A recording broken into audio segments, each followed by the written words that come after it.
Hi, in this video we will look at different ways of how to trade around key levels. The levels of support and resistance are the basis of technical analysis, and it is extremely important once you learn how to correctly read the trend to be able to identify those levels, which will give you very accurate entry and exit points of your trades. Before we continue with the video and move on to the practical part, don't forget to subscribe, like this video and comment, as you can win various prizes from the giveaway that we're currently doing. To see the full terms and conditions of the game, click on the link in the description of this video and go to our website where you can read all about it. What you need to know is that by following us on Facebook and YouTube and commenting on each of our posts, you are increasing your chance of winning a full forex training worth over 1,000 euros. It includes a 12-month free subscription to our closed Telegram channel, as well as a mentorship with a pro trader from our team, and also 7 courses in one package. Okay, now let's continue.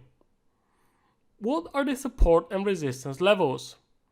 The support and resistance levels, or also key levels, are certain zones or single levels where we are more likely to expect price to react in one way or another. You can expect that when market reaches such a level, it will reverse its direction or at least slow down in anticipation of a potential breakout or reversal.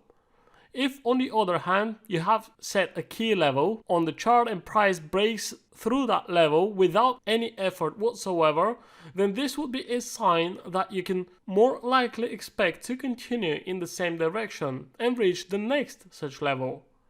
Trading at those important levels can be a full strategy by itself, because when you know how to recognize these levels correctly and know that the big market players are also trading at these levels, then you have an advantage and a greater success probability. These levels can also be used to determine take profit and stop loss for each of your trades, because like I just said, when you see price breaking out of a key level, you are much more likely to see the market continuing to the next one rather than turn around.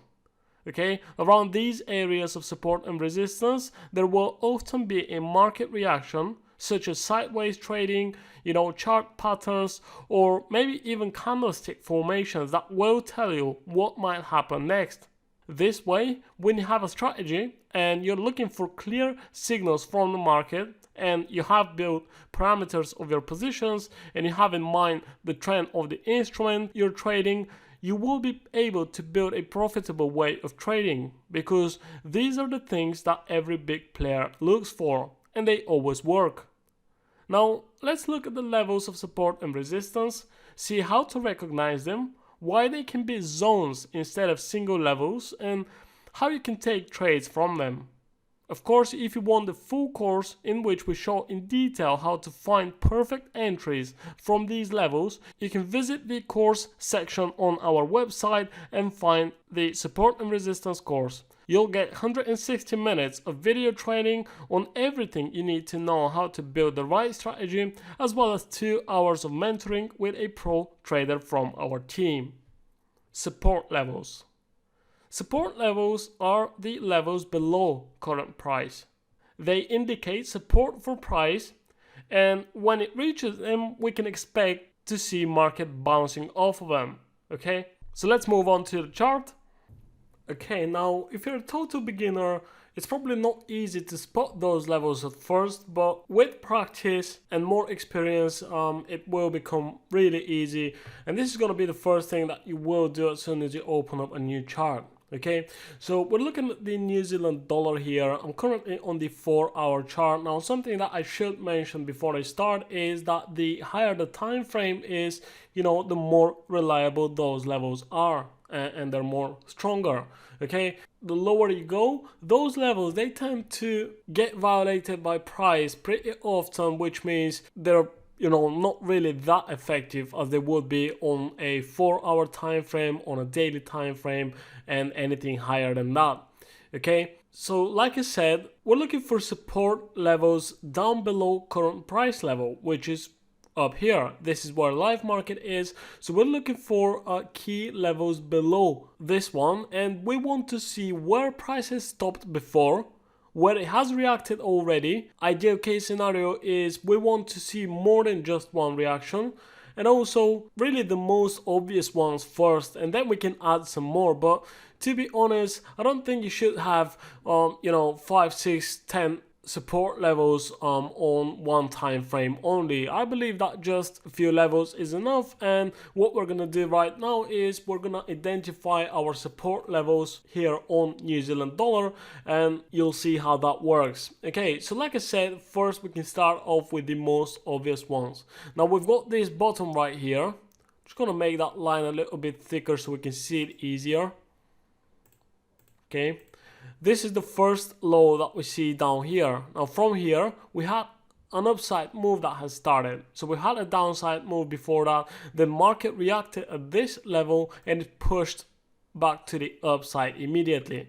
Okay, if you look left, you can see that it has actually, reacted on multiple occasions around that level. So to me, this is an important support level. We've got one market reaction here, another one here, and a few more here. Now, if I scroll the chart to the left, I'm pretty sure there's going to be even more than that.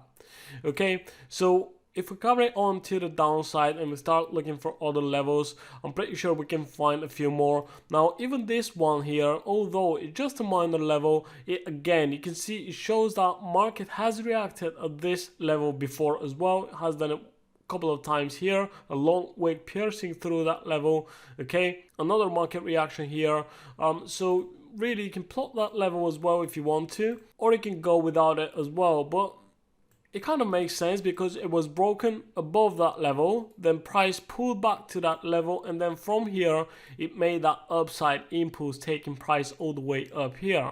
Okay, so we can add this level as well. Then we've also got this level down here. Okay, we've got another strong push from that level, and price was holding around it just a few days before that. So again, another strong level. We can add one more down here at this bottom.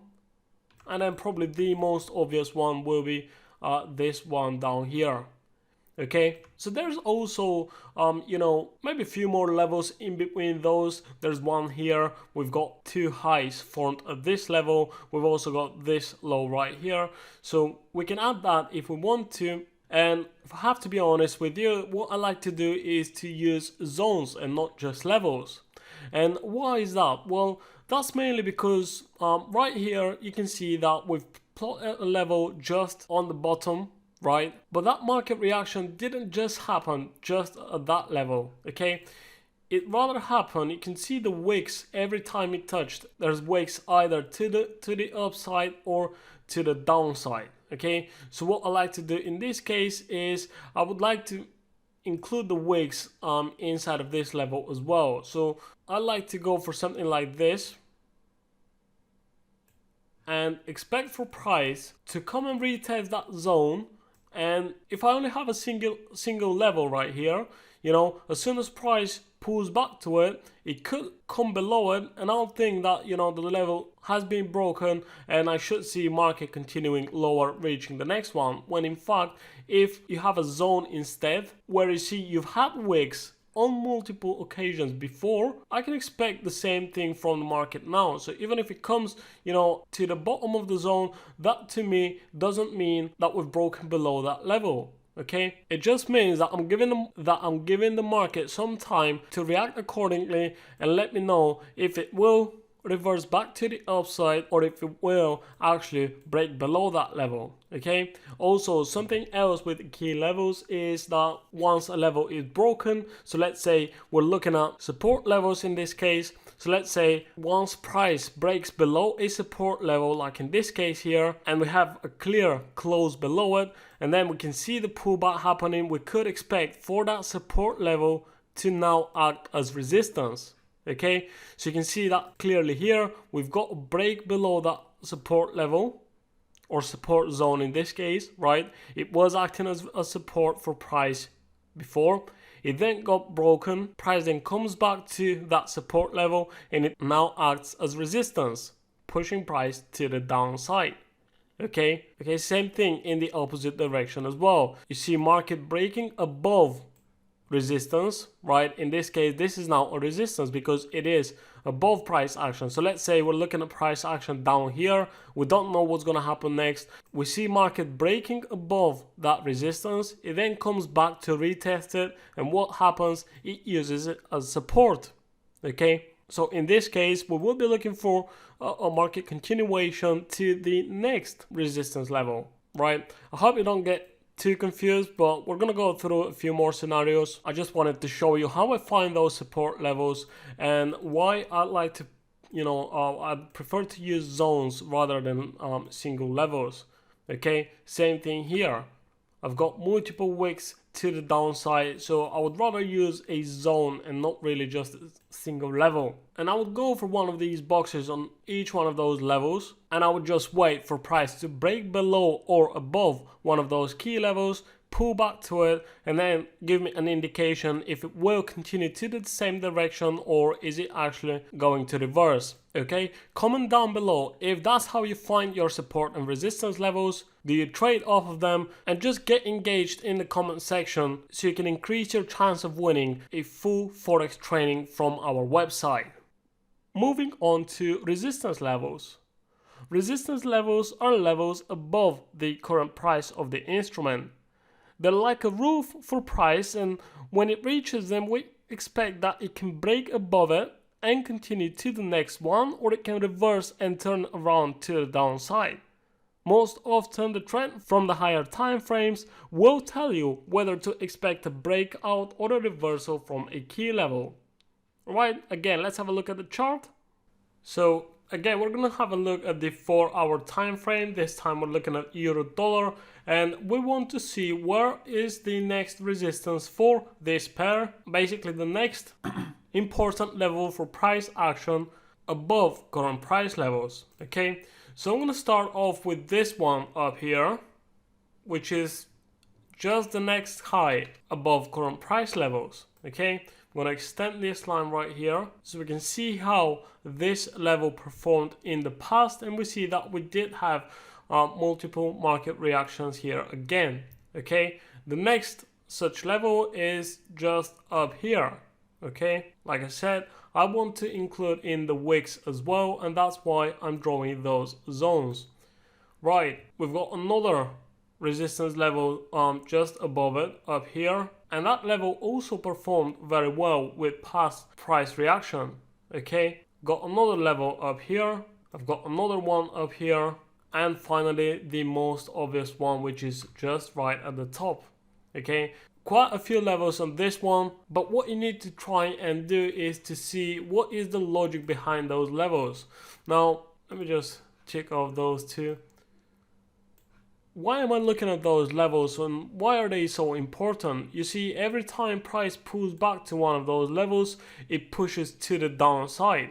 Okay, basically it meets resistance, right? Same thing here, reaches that level, pull back to that level, push to the downside. Okay, it breaks through that level, goes to the next one, pull back again, it meets resistance at this level, price goes back to the downside multiple times again, it meets resistance at that level, pushes back to the downside. Okay, it breaks through that level and it goes to the next one.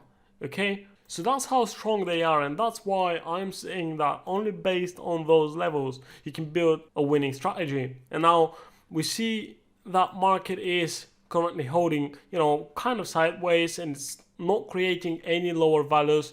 Well, it did here, but it looks like a fake breakout because price immediately came back into it again.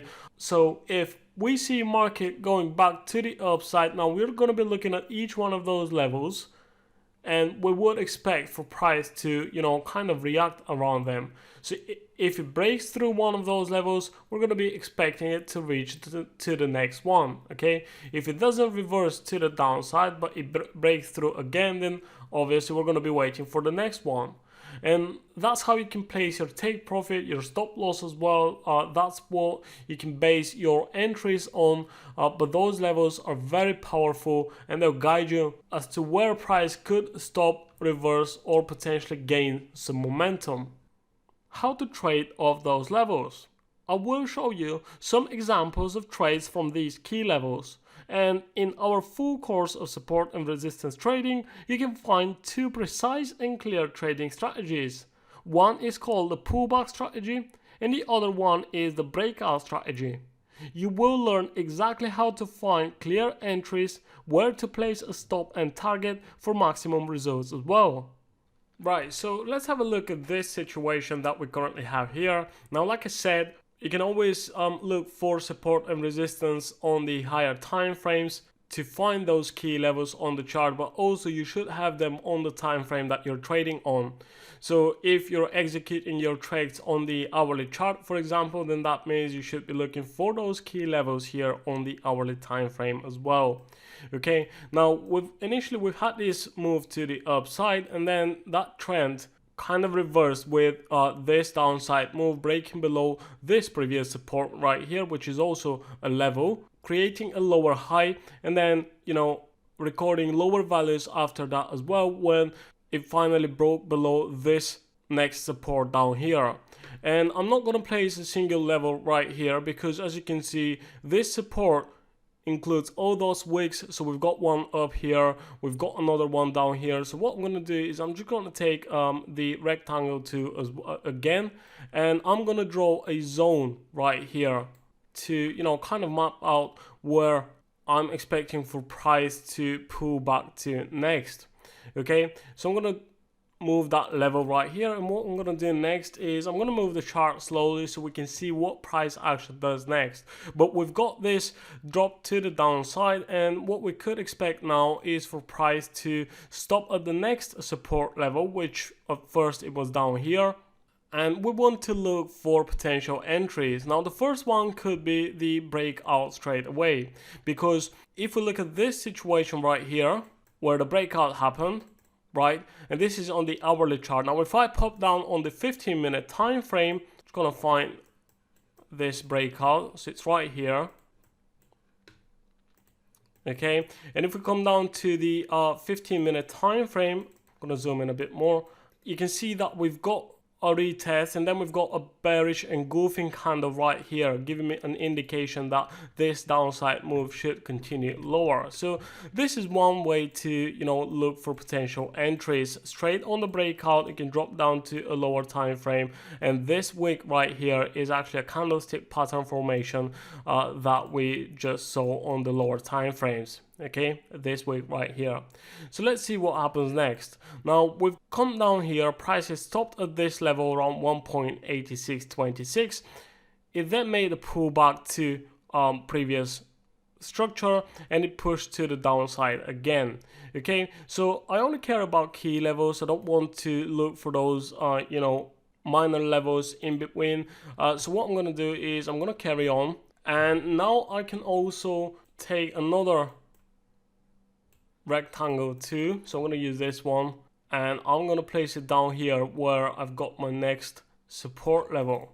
Okay, so price is broken below this first one, reached the next one where we've just placed our zone, and from here we could expect that we might have a pullback to this previous support, which should now act as resistance, and it perfectly does here and here, giving us an indication for a downside continuation, because apparently this zone is now acting as resistance, which means it should push price to the downside. Okay, so right here you've got a couple of entries. That's also called a double top pattern formation, for those of you who don't know. So as you can see, I'm giving you those examples and showing you how you can combine support and resistance levels with other types of analysis, but really the most important one is always the trend. So you should be following what the trend is. Now if we're looking at a downtrend here, then that means we should be looking at a downside continuation. So in this case, I'm not looking for long opportunities, but I'm just looking to short the market. So that means I've got one entry here, I've got another one up here. So let's say we've made our entry right around here. In this case, you can use a stop loss just above the reversal, because that's, first of all, that's second touch of the resistance, Also, we've got a strong zone right here. We've got a couple of wicks to the upside, and we've got the descending trend line. So in this case, a stop loss of about 50 pips is totally enough. Okay, but it depends. If you're going for a kind of a long-term trade or a much bigger move to the downside, you can easily go for about 120 pips of stop loss, so just above this previous high, which will be much more safer. Okay, so we carry on, and price has already reached again support down here. So in this case, if let's say we've entered on this bearish engulfing candle right here, we've got a stop loss of about 50 pips, and we've got a profit of 120 pips in this case. Okay, nearly 3 to 1 on this set, a pretty decent trade. Surprise and breaks below this support again, and it continues lower. Okay, we've got another fixed bottom, so now we can place again our support zone down here and expect for price to pull back to the previous support, which is now resistance, just like it did here. Or if it doesn't, it looks like in this case didn't quite reach it, but it then pushed down immediately. So is it going to break below this support right now? Okay, bounces off of it, coming back to this previous structure right here,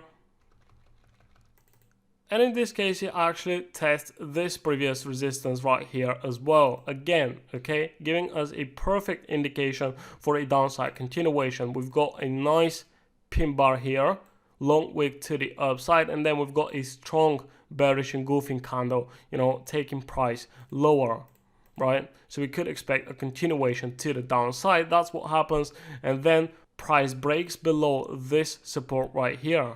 Okay, comes back, retests it, kind of breaks out above it, but it then again pushes to the downside. Okay, so in this case we've already got this next support down here, and you can see after it retested this previous support, it again pushed to the downside, came back with a pullback, another retest of that zone, and again continuation to the downside. Okay, so trading off of those key levels will provide you with a really decent risk to reward ratio. In most cases, it will give you the best entry points, and when combined with candlestick chart patterns, also patterns such as head and shoulders, double tops, double bottoms, flag patterns, and most importantly when combined with the overall trend of the asset that we're trading, that way we can really increase our chance of winning and improve our win rate. So make sure to put in the time and practice that a little bit. Try and find those key levels. Like I said, at first it's probably not going to be that easy, but as time goes by and you gain more experience in the market, it will get much easier. Always start from the higher time frames and then drop down to the hourly chart and plot your key levels on there also. So what we know so far is that the levels of support and resistance are levels from which we can expect a market reaction or a reversal of the direction of move. We can trade off them as well as set targets and stop losses below or above them. We have seen some trading examples of support and resistance levels and how we can be successful traders using them, right? As you can see, these levels are extremely strong, and together with the trend and signals from the candlesticks, you can build a completely profitable strategy to use on any instruments and on any time frame also. In this video, I introduced you to the basic information you need to know, but it's good to enrich your knowledge to the maximum because it is a tool in technical analysis without which you cannot be a successful trader. If you want to know more about the key levels, which also include psychological levels in the market, how to manage your positions once you're in a trade, when exactly to enter, if you want to see more examples of our trading, then maybe our course will be very useful. On our website, trendlineforex.com, you can find it in the courses section. So that was all for this video. I hope it was helpful and you found some value in it. Make sure to subscribe to our channel and ring the notification bell so you don't miss out our next video, which will be about the Fibonacci and how we can build a strategy using this amazing tool. Okay, also make sure to comment down below and hit the thumbs up so you can participate in our giveaway and potentially win loads of prizes. Okay, I'll see you guys in the next video. Thanks for watching. Please don't forget to watch our last 2 videos where you can find more valuable information. Check out our channel for more trading related videos. I wish you all a successful trading and I'll see you next time.